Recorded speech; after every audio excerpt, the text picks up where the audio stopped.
Comment ce mouvement est-il né?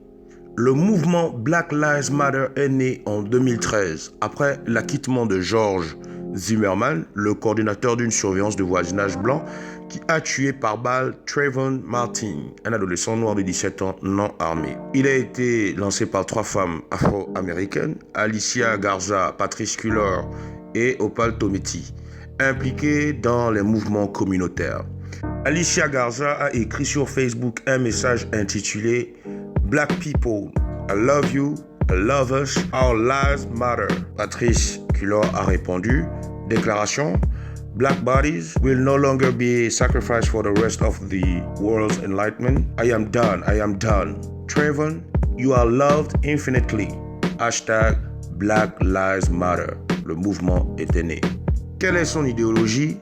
Black Lives Matter se dit inspiré par le mouvement pour les droits civils, mais aussi les mouvances féministes LGBT et altermondialistes comme Occupy Wall Street. Il s'identifie aussi au printemps arabe.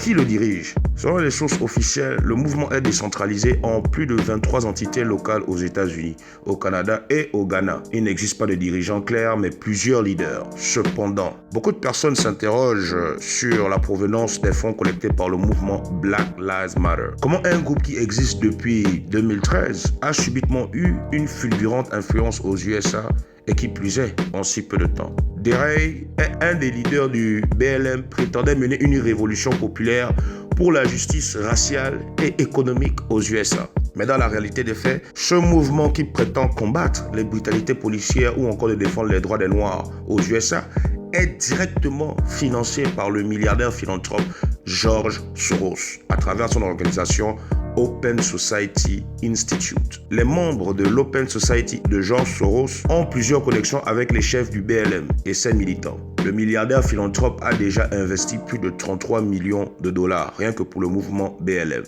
Des documents internes d'une organisation au Missouri prouvent que plusieurs leaders qui avaient manifesté après la mort de Michael Brown à Ferguson avaient tous été rémunérés par la dite organisation, rapporte le journal Daily Mail en 2015.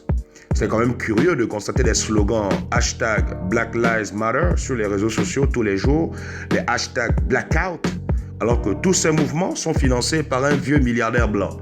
Donc ça joue au Black Power dans les rues de Paris et aux USA, alors que derrière, ça reçoit l'argent d'un vieux milliardaire blanc.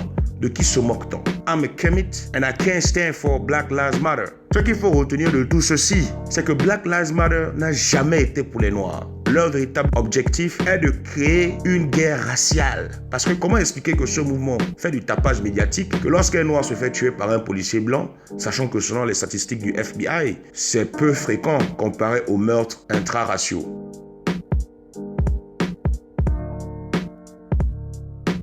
On n'a jamais vu BLM soutenir les business noirs américains. Ça n'existe pas. Ils viennent juste faire du bruit dans les rues avec des discours pompeux et sensationnels pour influencer négativement les jeunes noirs américains. No, I'm Kemet and I can't stand for Black Lives Matter. Il faut aussi savoir que George Soros est également le plus grand donateur du parti des démocrates aux USA. Il est donc évident que toute l'affaire autour de George Floyd peut aussi prendre des proportions politiques.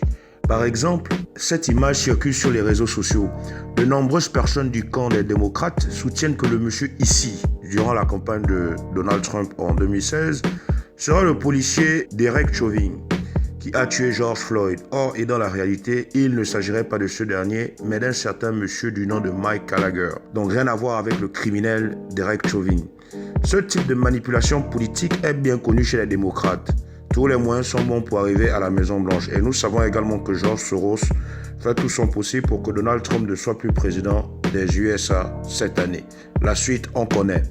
Ceci dit, chers Kemet, ne serons pas distraits par cette affaire de George Floyd, paix à son âme. Nous avons des vrais problèmes à résoudre en Afrique. On ne peut pas pleurer un mort noir et ignorer les autres morts noirs sur notre continent sous le fallacieux prétexte que les Blancs nous tuent alors que la réalité est ailleurs. Arrêtons de faire dans l'indignation sélective.